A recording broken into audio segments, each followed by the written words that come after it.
আসসালামু আলাইকুম। আশা করছি সবাই ভালো আছেন। আলহামদুলিল্লাহ আমরা বেশ ভালো আছি। নতুন আরও একটি ভিডিও নিয়ে আসলাম, আশা করছি শেষ পর্যন্ত দেখবেন, ভালো লাগবে।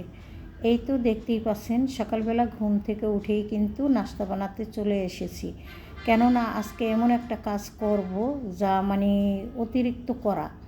তো ওই অতিরিক্ত কাজ সম্পূর্ণটা আপনাদের সাথে শেয়ার করব না, কিছুটা শেয়ার করব, তা দেখলেই আপনারা বুঝতে পারবেন যে আসলে কী অবস্থা। যাই হোক, এখানে কিন্তু নাস্তা দিয়ে দিলাম। তো কী নাস্তা আজকে ছিল? রুটি, ডিম, সেই সাথে গতকালকের কিছু মাংসের ঝোল, আর হলো টমেটো সালাদ। টমেটো সালাদ থাকলে আর কিছুই লাগে না। আর শীতের সময় চা খাবো না এমনটা তো কমই হয়। তো আদা দিয়ে চা বানিয়ে নিলাম সবার জন্য। তো আদা চা খেয়ে লেগে পড়ব একদম ঘরের কাজকর্মে। কেননা চা খেয়েছি, একটু এনার্জি পেয়ে গেলাম।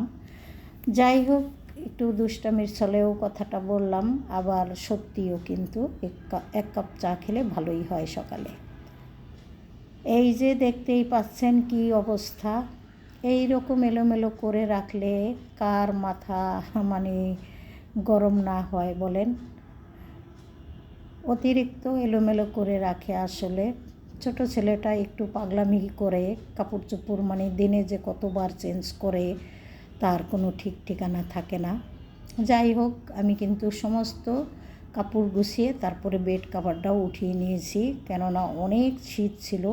শীতের সময় কিন্তু আমি আসলে বেড কভার ধোয়া আসলে আমার পক্ষে সম্ভব হয় নাই। তো আজকে মোটামুটিভাবে রোদ উঠেছে, সে কারণে কিন্তু আমি চাদরগুলো উঠিয়ে নিলাম।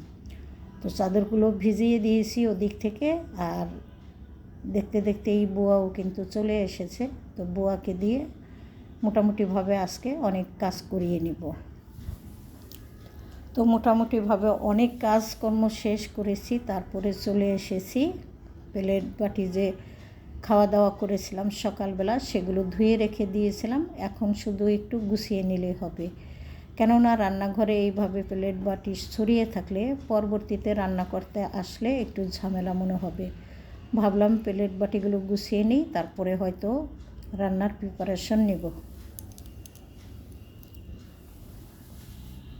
এই তো দেখতেই পাচ্ছেন, এক এক করে কিন্তু আমি সমস্ত প্লেট বাটি কাপ পিরিচ সমস্ত সব কিছুই কিন্তু গুছিয়ে নিলাম। আর খালা যেহেতু এসে পড়েছে, সে কারণে আমার কিন্তু কাজগুলো একটু তাড়াতাড়ি হয়ে গেছে। আর খালাকে বারবারে ক্যামেরাতে অতিরিক্ত আমি দেখাইতে চাই না, সে কারণে কিন্তু অফ ক্যামেরাতেই আমি কাজগুলো করে নিছি। কেননা ওনাকে বারবার দেখালে উনিও হয়তো একটু আনইজি ফিল করতে পারে। সেই হিসাবে আমি কিন্তু খালাকে দিয়ে যেহেতু অনেক কাজ করিয়েছি, ভাবলাম আজকে ক্যামেরা একটু কমই করি, যতটুকু পারবো আপনাদের সাথে শেয়ার করব। এই যে দেখতেই পাচ্ছেন, অফ ক্যামেরাতে আমি কিন্তু ভাত বসিয়ে দিয়েছিলাম। আর আমার যে চুলার জাল আগুন তো আপনারা চোখেই দেখবেন না, কেননা শীতের সময় মোটেও গ্যাস থাকে না। আর অল্প স্বল্প মাছ রান্না করলাম, কেননা ছেলেরা একেবারেই রান্না করা মাছ খায় না। তো এই মাছগুলো কিন্তু আমাদের দুইজনকেই খেতে হবে। বিশেষ আমিও কিন্তু মাছ ওইভাবে খাইই না বলা চলে। যাই হোক, এখানে শিম আলু দিয়ে মাছটা আমি হালকা ঝোল করে রান্না করে নিব। আর সেই সাথে হলো বেগুন ভাজা করব। তো বেগুন ভাজা আর একটা ভর্তা তৈরি করব। তো মাছটা খুব সুন্দর করে রান্না করে নিব। শিম আলু দিয়ে মাছ রান্না করলে কিন্তু আমার হাজব্যান্ড খুবই পছন্দ করে, কেননা উনি শিম খেতে ভীষণ ভালোবাসে। তো এই যে দেখতেই পাচ্ছেন, অফ ক্যামেরাতে অনেকগুলো কাপড় কিন্তু আমি ধুয়ে নিয়েছি, সেই সাথে আমার সালোয়ার কামিজ তো ধুয়েছি। এই যে অনেকগুলো রোদ্রে দিয়েছি। আর বিছানার বেড কভার যে উঠে গিয়েছিলাম, সেই বেড কভারটা আমি কিন্তু ভিজিয়ে রেখেছি। আর এটা হচ্ছে আমার বিছানার বেড কভার। তো দুইটা বেড কভারই আমি একসঙ্গে ধুয়ে নিয়েছি। ধুয়ে তারপরে হলো রোদে দিয়ে দিয়েছি যাতে করে শুকিয়ে যায়। আমি এই চাদরগুলোই আবার বিছিয়ে নেব। অফ ক্যামেরাতে রান্নাবান্না শেষ করেছি, খাওয়া দাওয়া করে ফেলেছি। অতিরিক্ত কাজ করলে আর বিশেষ করে বুয়ার সাথে থাকলে আমি কিন্তু ক্যামেরা ওইভাবে আসলে ধরি না। তো সেই হিসাবে আজকে ভিডিওটা খালি রয়ে রয়ে করা হয়েছে।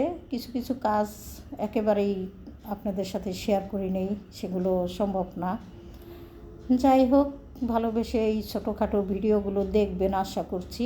আর ভালো লাগলে একটা লাইক এবং কমেন্টস করে জানিয়ে দিবেন, সাবস্ক্রাইব করে আমার পাশে থাকবেন। চলে আসলাম বিকেলবেলা টমেটোগুলো গুছিয়ে রেখে ধুয়ে রেখেছিলাম আগেই। এখন হলো আমি বিছানার চাদরগুলো একটু বিছিয়ে নিব। অফ ক্যামেরাতে চাদরগুলো বারান্দা থেকে এনেছি, তারপরে বিছানাগুলো আমি সুন্দর করে বিছিয়ে দিয়েছি। এই তো দেখতেই পাচ্ছেন, শীতের সময় আসলে ল্যাপ তো শুক্তো বিছানাতে থাকবেই। তো আমার বেড কভারটা বিছিয়ে দিয়ে তারপরে চলে আসলাম ছেলের রুমের বিছানাটা বিছিয়ে দিতে। তো ওই চাদরটা যেহেতু একটু মোটা, সেহেতু একটু ভিজা আছে, তো ভাবলাম আরেকটা চাদর এখানে বিছিয়ে দিই। তো এই যে ছেলের রুমেও কিন্তু একটা বাটিকের চাদর বিছিয়ে দিলাম। এরপরে আমি আপনাদের কাছ থেকে বিদায় নিব। সবাই ভালো থাকেন। আল্লাহ হাফেজ। আসসালামু আলাইকুম।